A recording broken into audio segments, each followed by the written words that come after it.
नमस्कार दोस्तों, बिहारी खाना चैनल में आपका एक बार फिर से स्वागत है। आज मैं बनाने जा रही हूँ इडली, जो कि सभी को बहुत पसंद आता है। तो हम देखते हैं हम इसे किस तरह से बनाएंगे। इंस्टेंट इडली मैंने रवा लिया है 250 ग्राम से थोड़ा सा ज़्यादा मैंने रवा लिया है। ये 4 लोगों के लिए 250 ग्राम से थोड़ा सा ज़्यादा रवा ले लें। ये बारीक रवा, ये मोटा, इससे कोई फर्क नहीं पड़ेगा। आप रवा ले लें, यानी कि सूजी। इसमें हम नमक स्वाद अनुसार डाल देंगे। हाफ टेबल स्पून नमक डाल लें। और इसमें हम, आप चाहे तो दही के साथ भी कर सकते हैं। मैंने इसमें छाछ लिया है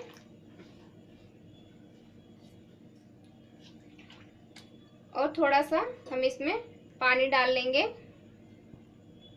और इसे अच्छे से फेंट के 15 से 20 मिनट तक हम इसे ढककर रख देंगे, ताकि ये थोड़ा सा फर्मेंट हो जाए। और उसके बाद हम इसमें इनो डाल के इसका प्रोसेस स्टार्ट करेंगे।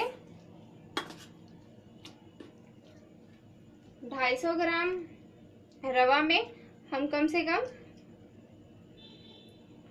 1 गिलास छोटे गिलास से छाछ डाल के इसे अच्छे से फेंट लेंगे।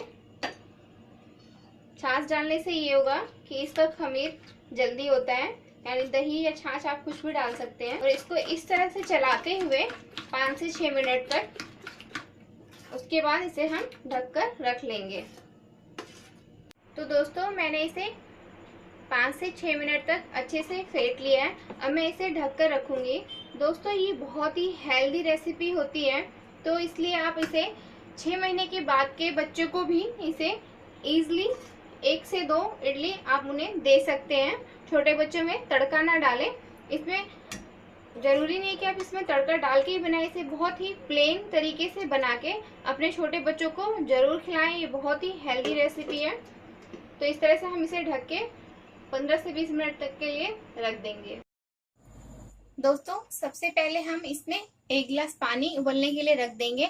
आप चाहे तो इस तरह के बर्तन में या कुकर में भी बना सकते हैं। मैंने इसमें 1 गिलास पानी गर्म होने के लिए डाल दिया है और मैंने इन स्टैंड्स को पहले ही आप ग्रीस कर ले तेल से। अच्छे से तेल लगा ले इसमें, इस तरह से सभी में। दोस्तों, 250 ग्राम सूजी में मैंने 1 पैकेट इनो मिला लिया है। अब इन सभी को हम थोड़ा सा ही मिलाएंगे, बहुत ज्यादा हमें इन्हें नहीं मिलाना है। और इसे हम इस तरह से बस हम 1 टेबल स्पून ही डालेंगे, क्योंकि ये पकने के बाद ये डबल हो जाएगा साइज में। इसलिए ध्यान रखें कि हमें 1 छोटा टेबल स्पून ही डालना है। ये बड़ा है तो हाफ से थोड़ा सा ज्यादा डाल रही हूं मैं। सभी में डाल लें।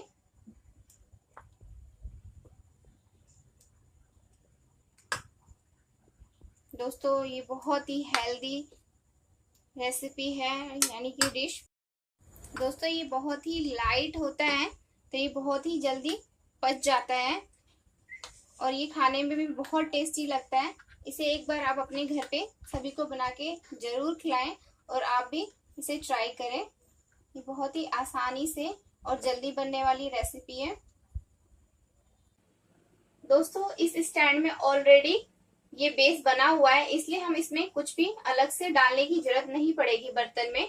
आप चाहे तो, अगर आपके ये प्लेन हो तो आप 3 चम्मच डाल के उस पे इस तरह के स्टैंड को डाल लें। अब हम इसे बर्तन में डाल के 12 से 15 मिनट तक के लिए मीडियम फ्लेम पर पकने देंगे। और हम एक स्पून या नाइफ की सहायता से चेक कर लेंगे कि हमारी इडली स्पंजी या पक के तैयार हुए हैं कि नहीं। तो दोस्तों, 10 से 12 मिनट हो जाने के बाद हम एक बार अपनी इडली चेक कर लेंगे। एक नाइफ ले और इस तरह से हम इसके अंदर इसे डालेंगे और ये एकदम प्लेन निकल चुकी है नाइफ। इसका मतलब हमारा इडली बनकर तैयार है। हम इसे एक प्लेट में निकाल लेंगे। स्टैंड को हम बर्तन में से बहुत ही सावधानी से निकाल लेंगे, अपने हाथों को बचाते हुए इस तरह से निकाल लें। और हम गैस ऑफ कर देंगे। तो गैस ऑफ कर ले या उसी में और पानी डाल के दूसरे बार हम और डालेंगे, क्योंकि अभी और बचे हुए हैं इडली का बैटर। इस तरह से हम सभी इडलीज को निकाल लेंगे। ये साइज में डबल हो चुके हैं, ये देख सकते हैं आप। एकदम अच्छे से इसको अंदर तक ले जाएंगे ताकि ये अच्छे से निकले। ये देखिए एकदम स्पंजी हमारी इडली बनी है। दोस्तों अगर आप चाहें तो इस पे सरसों का तड़का डाल सकते हैं, अगर आपको सरसों पसंद हो या राई। इसी तरह से हम सारी इडली खांचों से निकाल लेंगे। इस तरह से नाइफ डालें और इस तरह से प्रॉपर अंदर तक ले जाते हुए हम इस तरह से निकाल लेंगे। ये एकदम डबल हो चुके हैं साइज में, एकदम फ्लफी और स्पंजी, एकदम सॉफ्ट। ये सांभर के साथ खाने में बहुत ही अच्छा लगेगा। अगर आप इसको सांभर के साथ खाएं और नारियल की चटनी के साथ तो इसका मजा दुगना हो जाता है दोस्तों। तो इसी तरह से बनाकर आप अपने छोटे बच्चों को भी खिला सकते हैं।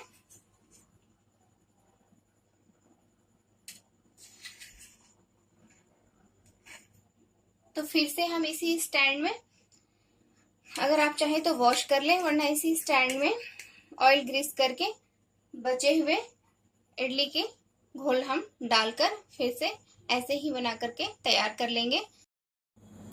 तो दोस्तों मेरी साउथ इंडियन थाली बनकर तैयार है, इडली, सांभर और नारियल की चटनी। अगर आपको मेरी ये वीडियो पसंद आए तो मेरी वीडियो को लाइक कीजिए, अपने फ्रेंड्स और फैमिली में जरूर शेयर करें और मुझे कमेंट करें कि आपको मेरी ये रेसिपीज कैसी लगी। दोस्तों मैंने तीनों रेसिपीज की वीडियो अपने चैनल पे अलग अलग डाली हुई है, तो आप जरूर देखें और मेरे चैनल को सब्सक्राइब करना ना भूलें। Thank you for watching.